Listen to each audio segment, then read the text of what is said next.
On our 30th wedding anniversary, my husband had a pretty string of lights behind him, a ridiculously expensive cake in front of him, and sitting right across the table was his adult son, the one he ran away from years ago.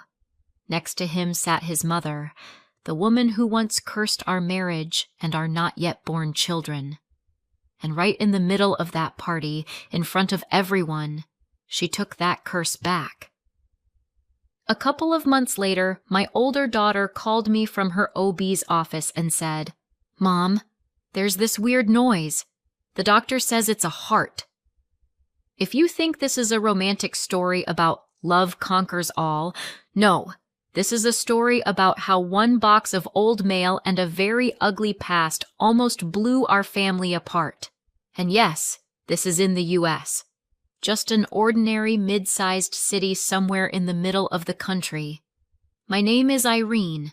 I'm 52, and most of the time I look like someone who makes way too many decisions for everyone else and doesn't sleep nearly enough. My husband is Andrew Miller.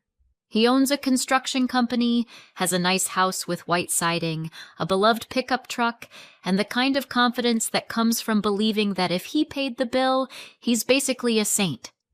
We have 2 daughters, Catherine, we call her Kate, and the younger one, Erin, both smart, college-educated with their own lives. Not a single grandchild, not even a hint. And the worst part is, they both really want kids. Really.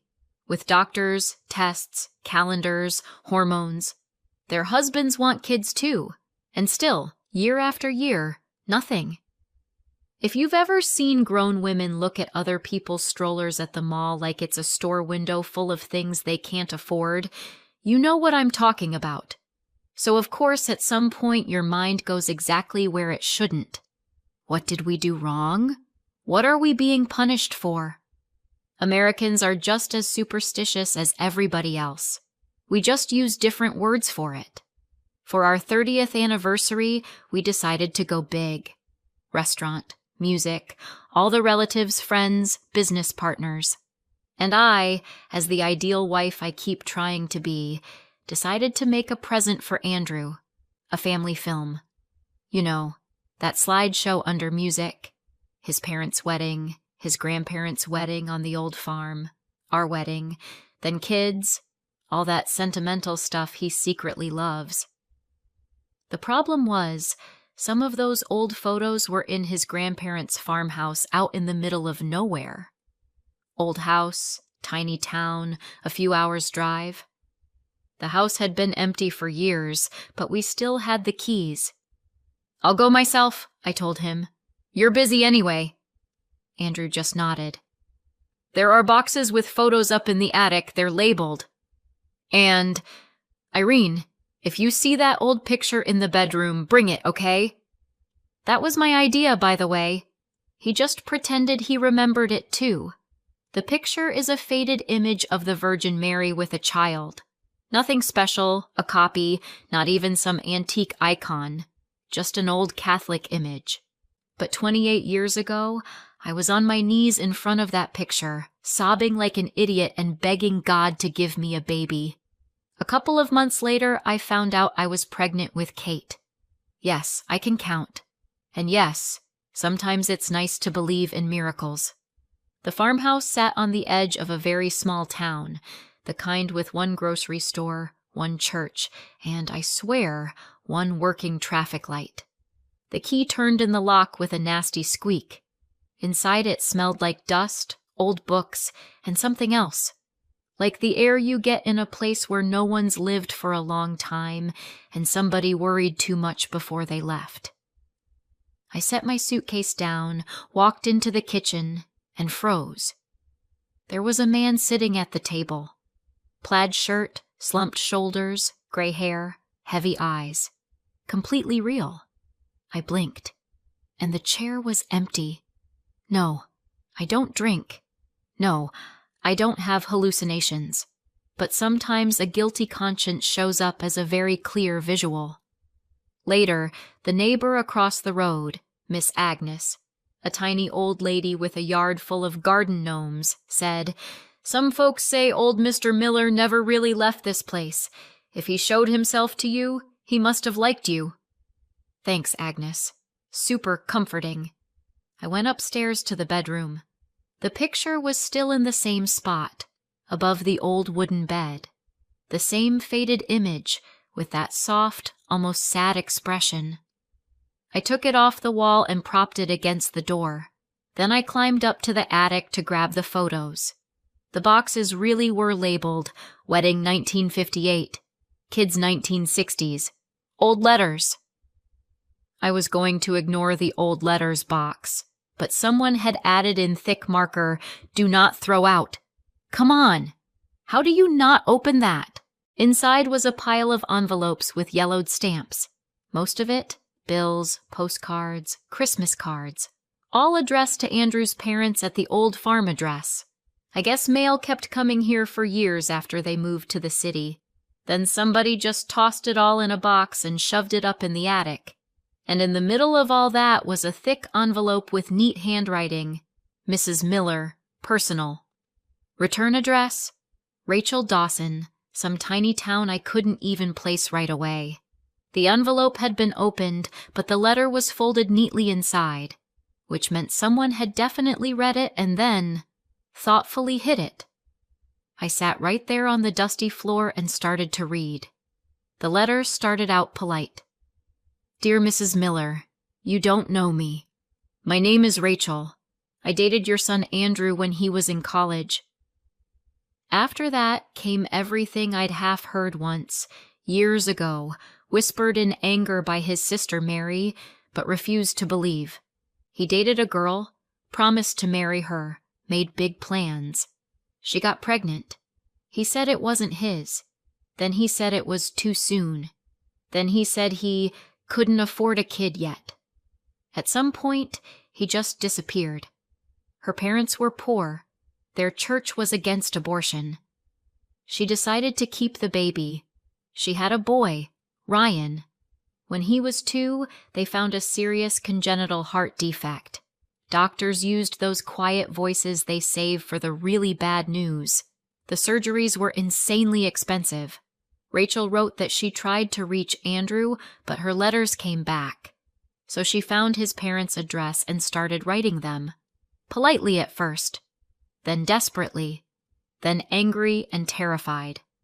"I'm not asking you to take him in," she wrote. "I'm just asking for help with treatment. This is your grandson. This is a child's life." No answer. The years passed. The boy grew, but the disease didn't go anywhere. And then there was the last letter, the one that apparently had been read and shoved into the box. There were no polite phrases in that one. "Fine," she wrote. "So be it. Let your son live as if this child doesn't exist. But may he never know the joy of having a son of his own. And if he has daughters, may they know what it is to want a child and not have one. Let every smile he has years from now be poisoned by what he did." I was sitting on that attic floor with the letter in my hands, and my fingers were going ice cold. Andrew and I, 0 sons, 2 daughters, both infertile. I don't believe in curses, like in cheap movies, but sometimes coincidences get a little too precise to just brush off. I brought the picture home and the box of letters, too. I hung the picture in the guest room until I could figure out where to put it. I shoved the letters into a closet, but of course I couldn't stop thinking about them. A couple days later, Andrew was sitting in the kitchen watching the news and scrolling his phone when I asked, "Andrew, did you have any serious relationships before me?" He shrugged. "There were girls. Nothing serious." "What does nothing serious mean?" "Well, there was one," he grimaced, "who tried to pin a baby on me. But it was sketchy. I wasn't sure it was mine. Dad said if I gave in to blackmail, I'd be paying forever. So I just bailed." He said it the way you talk about canceling a streaming subscription just in time. I looked at him and thought about that envelope with the photo of a little boy with huge eyes and a scar across his chest. I didn't sleep that night. The next day, I called someone whose job is to dig up other people's dirt for money. Max Bennett is married to a woman I know from church. Private investigator, former cop. Calm, methodical, always with a coffee cup in his hand. I invited him to my kitchen and put the box of letters and the photo of the boy in front of him. "Max," I said, "I need you to find this woman and this guy, and tell me the truth." "Is this for court?" he asked. "No, it's for me, so I know who I'm living with." We sat in silence while he went through the letters. "Okay," he said finally. "Finding them isn't hard. Getting the truth isn't hard either. But I'm warning you, you might not like it." Spoiler, he was right. Max called a week later. "Found them," he said. "Tiny town a couple states over. Trailer on the edge of town. A beekeeper's place nearby. The boy, well, not a boy. Almost 30. He works for the local beekeeper for cash, sometimes helps out at the store. Walks like every move costs him interest." "Is he healthy?" I asked, even though I knew the answer. "No, but he's alive. I talked to neighbors, then to them. Told them I was helping an old acquaintance. They're not stupid, but they're not paranoid either." Max told me how Rachel opened the door, tired woman, hands that had carried way too much for way too many years. Behind her stood Ryan, tall, very skinny, gray eyes, the exact same jawline as Andrew. "He's a good kid," Max said. "Calm. Doesn't complain. Says he grew up and realized that if a man didn't want to be his father back then, there's no point chasing him now." "And his condition?" "I pulled his old medical records, ran them by a cardiologist I know. Serious congenital defect. Back then they told her he wouldn't make it to 20 without expensive surgery. Somehow he did. But right now his heart is like an old engine that only runs out of habit." Max paused, then added, "Irene, if anything's going to change, it has to be now. 10 years from now might be too late." "You got a DNA sample?" I asked. He snorted. "I offered him a soda. He finished it, put the cup down, went to help his mom. I took the cup and sent it to a private lab. Compared it with the sample you gave me." Yes, I'd quietly borrowed Andrew's hairbrush for that. "And?" "And you're married to a man who has an adult son. Probability of paternity, over 99%. Sometimes numbers hurt more than words. I'm not the kind of woman who can sit on something like that for months. That night I set the table, put the box of letters in the middle, laid the photo of little Ryan on top and the lab printout over it. When Andrew sat down, I slid it all toward him. "What's this?" He frowned. "This is your son," I said, "and the woman who begged your parents to help keep him alive, and the proof he's yours." At first he tried to laugh it off. "Irene, you believe every woman who writes a sob story?" "I believe DNA," I said, "and I believe my own eyes." He flipped through the letters, went pale, pressed his lips together. "That was a long time ago," he finally said. "I was a kid. I wasn't sure he was mine. Dad said it was a setup. He jerked his head toward the box. "Could have told me." "They did tell you. The letters came to them. They just decided their son mattered more than some kid's life. And you decided the same." He slammed his fist on the table. "What? You trying to put me on trial? After 30 years? "No," I said quietly. "The trial's been going on this whole time. You just didn't show up." We yelled. Then we were quiet. Then we yelled again. Somewhere in that fight, his sister Mary came up. that sister we hadn't spoken to in years. Turns out she found out about Rachel's pregnancy around the same time, tried to push him to help, threatened to tell me. He told her to get lost. They had a huge fight and stopped talking. Suddenly, it made a lot of sense why Mary always looked at me like, "You have no idea who you're married to." That night, he slept in the guest room, the one with the picture of the Virgin Mary. I lay in our bed and listened to him pacing back and forth, then sitting down. And for the first time in many years, I heard my husband pray. "God," he whispered, "I screwed this up. I'm not asking for a miracle. Just give me a chance to do one thing right." I don't know who he was talking to, God, the picture, or himself. Honestly, it doesn't matter. In the morning, he came into the kitchen, face gray. "I'm going to see them," he said. "Myself." "We're going," I corrected him. "This is my family too now." On the drive over, he clutched the steering wheel like it might drop straight into hell if he let go for a second. "You think she'll let me in?" he asked. "I think you'd deserve it if she didn't," I said. "But maybe God still believes you can act like a grown man. Let's not disappoint him." Their town was even poorer than his grandparents' town. Run-down trailers, peeling houses, a grocery store that looked like it wanted to retire years ago. Rachel opened the door and looked at us like someone who'd been waiting for good news her whole life and had finally lost faith it would ever show up. "Hi," Andrew said. I know who you are," she cut in. Her voice was steady, like a stretched wire. "You come to hear how I cursed you? You're a little late." "I came to apologize," he said, "and to ask if I can help." Ryan appeared behind her. Grown man, shoulders as wide as his father's, eyes from somewhere else, softer. He leaned on the door frame like he needed it to stay upright. "Mom, that him?" he asked calmly. "That's him," she said. I stayed out of it. This was their scene.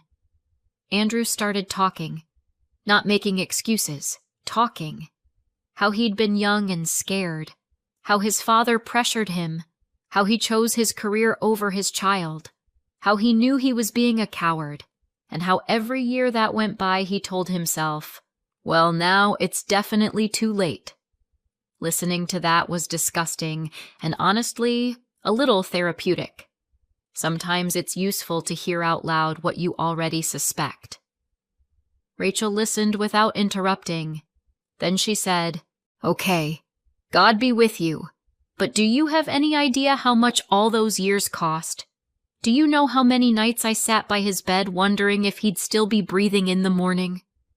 "I don't," Andrew said. "And that's on me."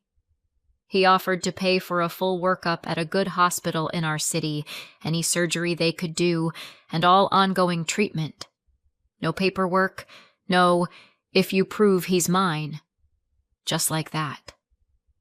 Ryan looked at him for a long time, then said, "I'm not calling you Dad, okay?" "I'm not asking you to," Andrew said. "I'm the one who has to ask." A week later, they came to our city. Ryan moved into our guest room, the one with the picture. At the hospital, the doctors pored over his old records, shook their heads, and said things like, "We would have loved to see this patient 20 years earlier." But they still came up with a plan. Medication, regular monitoring, maybe surgery, to make life easier. Andrew paid for everything without question. He gave Ryan a job at his office, not on the job site, obviously, but doing paperwork and helping with clients. Kate and Aaron were stunned at first. "Mom, we have a half-brother?" Kate checked. "And Dad just remembered that now?" "Dad decided to act like a human being now," I said. "Before that, he wasn't in a hurry." Sarcasm is how I keep from sobbing in front of my kids. They needed time. But Ryan turned out to be one of those people it's impossible not to love if you're capable of loving at all. He cracked jokes when he felt awful. He never complained about his heart, even though his face said every flight of stairs cost him. He brought Erin coffee when she got stuck working late. He explained computer stuff to Kate that she hated dealing with.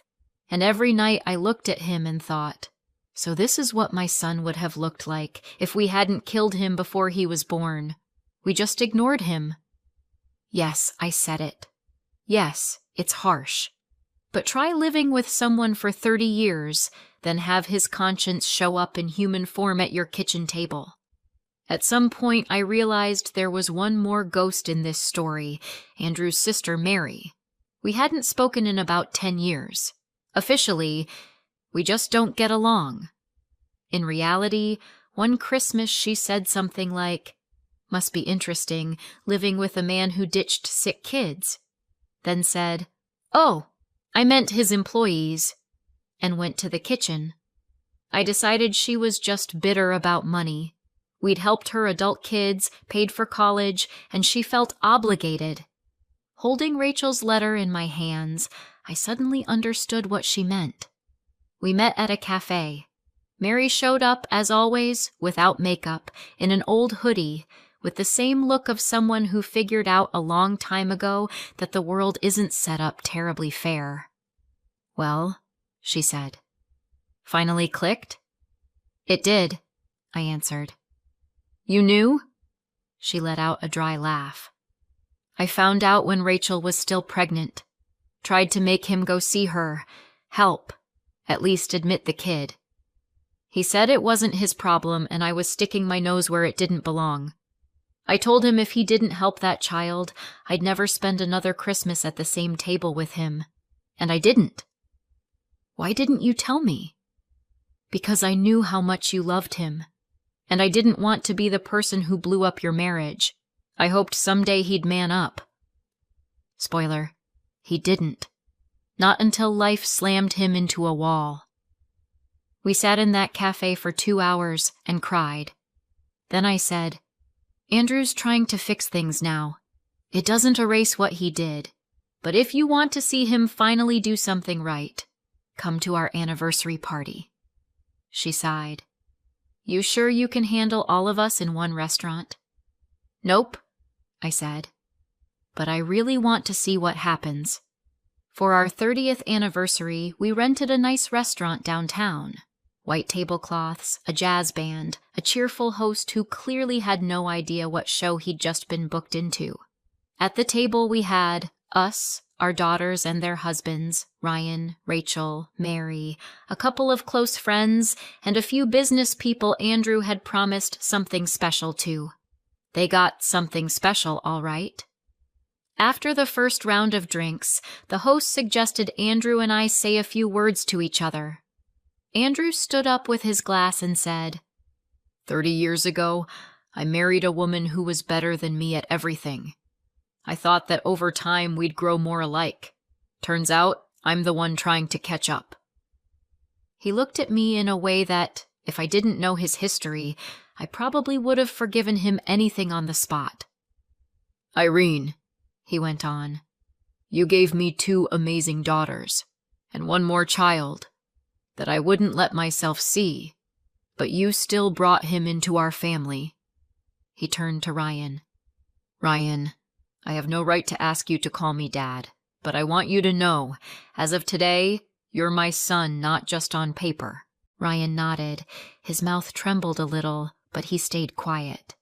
Then Andrew said, "At this table, there are 3 people I failed badly in the past. Rachel, Mary, and honestly, you, Irene. I want everyone here to know, if there's a villain in this story, it's me. And if any light came into it, that's not because I suddenly got good. It's because these women turned out kinder than I deserved." Yes, he prepared that. Yes, I helped with the wording. But he meant it. People clapped. Some cried. I thought that was the end of the emotional roller coaster. It wasn't. Rachel suddenly stood up with her glass. I saw Andrew's shoulders tense. Mine too, to be honest. "I'm not big on speeches," she said. "I actually drove here planning to stay quiet." She looked straight at me. "Irene, for a long time I thought you were part of the problem. You were a symbol that he got to have a nice life while Ryan and I didn't, but now I see you're the one who decided to fix this." Then she turned to Andrew. "You know, years ago I wrote your mom a letter. The last one. I was furious. I wrote that you'd never know the joy of a son, and that your daughters would never be mothers. I was so angry I wanted God to hear me." The whole table went dead silent. "I don't know if he heard me back then," she went on. "But tonight, I want him to hear me now. I take those words back. All of them." She lifted her glass. "Andrew, I forgive you. Not because you deserve it, but because I'm tired of carrying this stone around. And Irene, I wish your girls as many healthy babies as they want. May their home be full of noise." She downed her drink in one gulp. If you've ever tried not to ugly cry in a fancy restaurant with witnesses, you know exactly how that felt. A couple of months after the party, my phone rang. I saw Kate's name on the screen.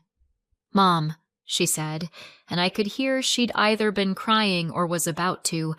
"I'm at the doctor's." My stomach dropped. "What's wrong?" "Nothing bad," she sniffled. "Just..." The doctor is pointing at the screen and saying, "Hear that?" And I couldn't figure out what that noise was. And he says, "That's a heart. Your baby's." "Mom, do you get it?" I got it. I got it so much I had to sit down on the floor because my legs didn't feel like cooperating. Then came all the boring but important stuff. Hormone support, keeping the pregnancy, appointments with 3 more specialists. All the same medical procedures as before, only this time everything somehow lined up. Erin started a different treatment plan. It was slower for her, but she finally found doctors who saw her not as a woman over 40, it's kind of late, but as a person who desperately wanted a child. I'm not going to claim everything suddenly turned perfect. Ryan still has limitations. He still lives with a heart that reminds him it's fragile every single day. Andrew will never erase what he did at 20, but our house got lighter. The picture in the guest room stopped freaking me out. Ryan jokes that it protects his sleep. Sometimes I think about that day in the attic, about the box of letters, about the old house where I maybe saw a ghost. Maybe it was just sunlight on an old chair. Or maybe it was the conscience of a man who spent 30 years pretending he didn't have a son, a sick woman in another state, and a string of very precise curses. I don't know if it was the prayer in front of that picture, or Rachel's toast, or just medicine, statistics, and a little luck. Honestly, I don't care. Here's what matters. If you've got some unresolved story in your past, especially one that involves kids, don't wait 30 years for some woman like me to find a box of your old mail in an attic. Because by then, fixing it won't just hurt. It'll be very expensive. And not just in dollars. And if you ever catch yourself whispering into your pillow, "May he never have children. May his daughters know this pain," please remember Rachel driving halfway across the country to stand in a fancy restaurant and say, "I take my words back." Sometimes that's the only way in someone's life to finally hear, "Mom, there's this weird noise. The doctor says it's a heart." Thank you so much for watching. If this story spoke to you, please don't forget to like the video, subscribe to the channel, and leave a comment. I read them all. Take care, and I'll see you in the next one.